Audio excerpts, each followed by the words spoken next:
Dissolving the ego is imperative on the spiritual path if we are serious about enlightenment itself. But many don't believe that dissolving the ego is possible. I want to read to you today a few verses from the great text, the Ashtavakra Gita, on the dissolution of the ego itself. Now, in these two verses, actually, Ashtavakra is responding to Janaka, because Janaka is talking about the dissolution of the ego as well, right? But Janaka is talking about renunciation, about attachment, and this and that. And Ashtavakra goes full hectic non-dualism on him, right? He basically lays out the deeper teachings of non-duality and reality itself, and how that contributes to the dissolution of the ego. So let me read these two important verses to you. You are free from contact with anything whatsoever. Therefore, pure as you are, what do you want to renounce? Destroy the body complex, and in this way enter into the state of dissolution. The universe rises from you like bubbles rising from the sea. Thus know the self to be one, and in this way enter into the state of dissolution. So as you see here, Ashtavakara's response to Janaka about renunciation and this and that, he completely smacks all of that down and gives him the straight dope on the nature of reality. He first mentions that you are free from contact with anything.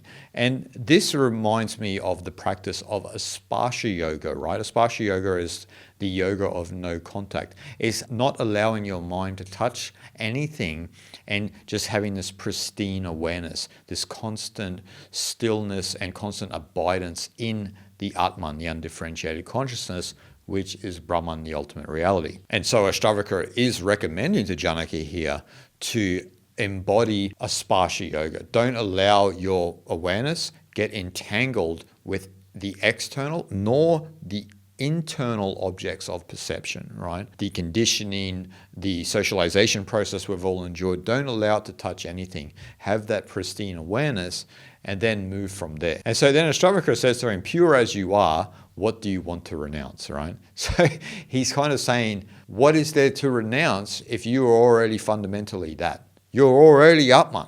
What is there to renounce?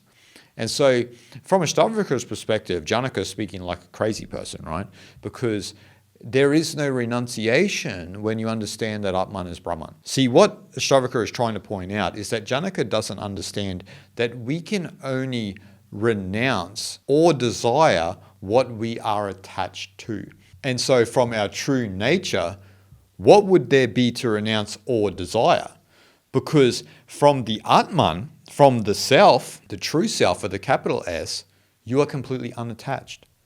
You are embodying Asparsha yoga where your mind is not touched by anything and you are abiding in the ultimate reality. What is there that you need to renounce or desire if you are in that state because you are completely unattached? And again, this is just something that Janaka's not thinking about. And it's interesting because when you read the previous verses from Janaka, they actually sound quite good. You know, there are spiritual teachings in them, but Ashtavakara always comes along and lays a smack down and says, no, this is actually the true nature of reality. Ashtavakara also mentions in relation to that about destroying the body complex so that we can enter into the state of dissolution. Remember I said the dissolution of the ego, right? So he's advising Janaka in this destruction of the body complex to enter into this dissolution process. And so why he mentions this is we are fundamentally ignorant when we identify the Atman with the body complex, is what Ashtavakara is saying here. Now, it's not a complete negation that the body doesn't exist, but what he is saying is that the Atman is beyond all physical reality. Even though it's immanent within it, it also transcends it. Its fundamental nature is nirguna Brahman, Brahman without qualities, right? This is what Atman's fundamental nature is. This is what your fundamental nature is. Beyond qualities, beyond the five senses, and beyond the body mind matrix. And so Ashtavakra kind of says that this fundamental identification of the Atman with the body is kind of this type of ultimate ignorance that we need to overcome to understand that we are Atman itself. And so that becomes a difficult process for a lot of us to follow, because obviously we are in a body, we are conversing with each other, but fundamentally we are not that eternally, right? And that's what Ashtavakra is saying. Now, I would say in turn, obviously it's important to take care of your temple. It's important to have physical and psychological health. And I don't think Ashtavakra would actually disagree there. But he would say that if you're talking about pure and honest mental health, you have to abide as the Atman more so than not to understand even what this body-mind matrix is and to understand the nature of reality. But nevertheless, the Atman is unattached, and even unattached to the body-mind matrix, the ego, the senses, and so forth and so on, right? And that's part of the big point of what Ashtavakra is saying. Because Atman is unattached, it also is unattached to this and also the world around it, right? Because fundamentally Atman is Brahman. And from the Advaita Vedanta perspective, Brahman alone is real, everything else is an illusion. So anything that falls into the field of duality is fundamentally an illusion. And so that may be easier said than done for most of us, but that's what Ashtavakra is stating. And so basically the moment we destroy the identification with the body complex, with the idea of renouncing and the desires we have in association to attachment, that begins the dissolution process, and then we merge into the absolute Brahman. This is the important part of this dissolution process, right? Going through all of that, peeling all of those layers away, no matter how subtle they are. Because what Ashtavakra is actually revealing to Janaka here is that he's revealing the subtlety of how we should understand this knowledge, right? Because in that subtlety, that's when you begin to have the recognition of what he's saying. But before he reveals that to you, it's kind of a blind spot, right? You're talking about renunciation, you're talking about desire, you're talking about these things on a very superficial level, and then he takes it another level down. And so that's what we actually need to do to understand this knowledge to its nth degree. And so this brings us to the next verse that I mentioned, right, where Ashtavakra said that the universe rises from you like bubbles rising from the sea. And so when you think about that, right, so the bubbles are rising from the sea. It's not that the bubbles are different. The name and form is different, but it's still water itself, right? They're arising from the sea and will go back to the sea.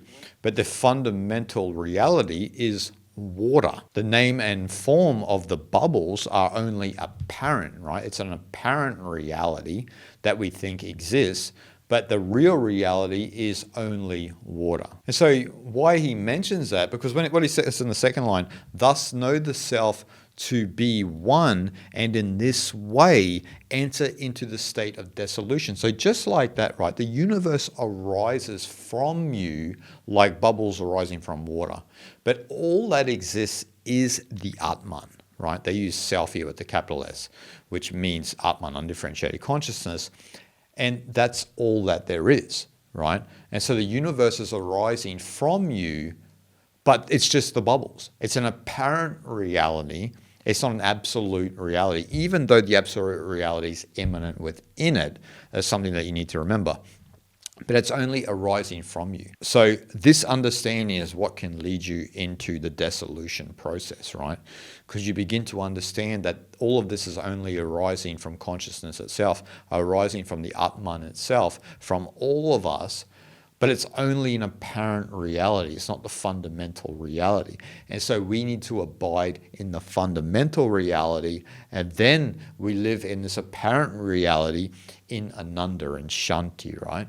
In unassociated bliss. Because our bliss then is not attached to anything. It is unattached because you are abiding in the Atman, which is Brahman. Shanti, Shanti, Shanti.